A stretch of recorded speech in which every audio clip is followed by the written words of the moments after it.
big sister of Julia and also the matron of honor. Thank you, Mom and Dad, for throwing this beautiful wedding. You guys are finally off the hook. Dad, I think you might be able to retire now.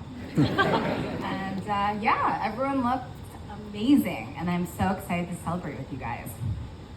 So to kick things off, I want to share a list of qualities I admired most about Julia. Julia is equally beautiful on the inside as she is on the outside. Julia is low-key and never high maintenance. Julia is super fashionable without even trying. Julia is... Hey, Julia, I can't read your handwriting. Oh! Woo! In all Nailed it. seriousness, Julia is the best little sister I could ever ask for, and the best Aunt Juju to Leo.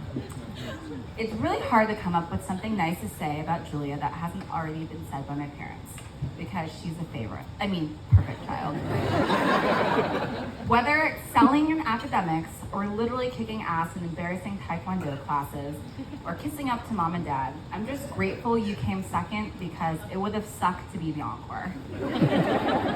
So let's take it back to 1993. Julia, I'm not sure if you knew this, but I was responsible for your name.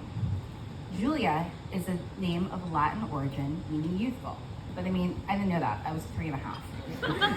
I chose the name Julia since it had the word jewel in it, because she is one, and she should have all the pretty shiny things girls love. Has anyone seen the rocks on Julia's wedding band?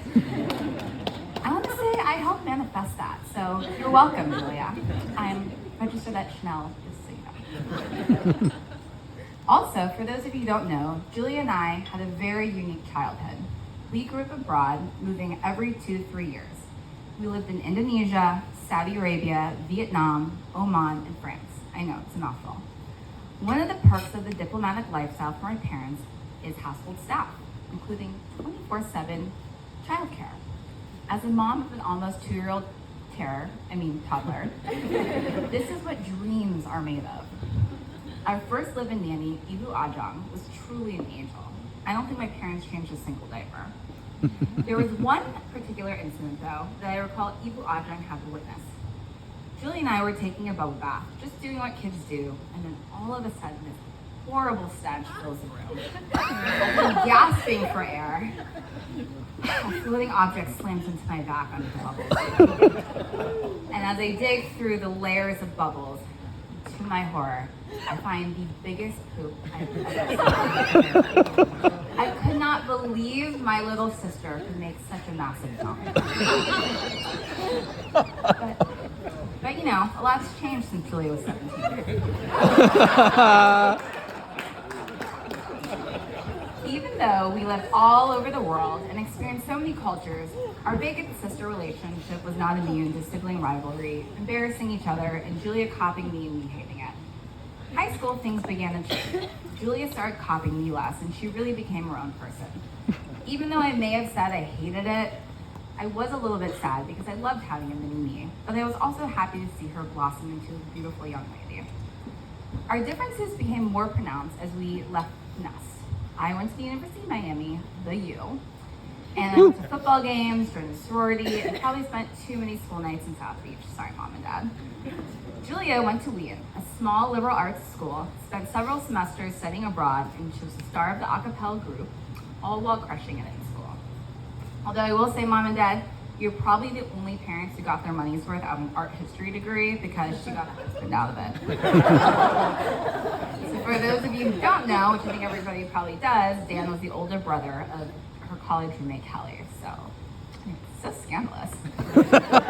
Which brings me to Dan. Julia and I speak regularly on the phone, and I vaguely remember her mentioning she met this guy, but he was like young, like 25 young. I live in LA, where most men suffer from Peter Pan syndrome, and the median marrying age is 40. So I just figured it was a fling, not a big deal, but this guy, Dan, kept coming up in conversations. When I came home for Thanksgiving, she would speak about him. Her eyes would light up. Her face would break into that huge smile, and she'd also nervously laugh. So I thought, okay, maybe this is actually serious. When I finally met Dan, I have to say, he was the nicest, kindest, sweetest guy I ever met. No offense, Eric. Dan also brought out the best in Julia. She was more confident. She was in the best shape of her life. She was glowing. Even her breath smelled better. I remember when she told me she loved him. She told me it was completely different than anything she had ever experienced. It was a comfortable love in the way that he was her best friend and he was hers. And he loved her for who she was and she loved him. It was the kind of love we all seek and only few of us are lucky to experience. Julia, I'm so happy you found your soulmate. Dan, you're a lucky man. And I'm so thrilled to celebrate this exciting life moment and welcome to the family. Now, everyone, raise a glass to the bride and groom. Salute! And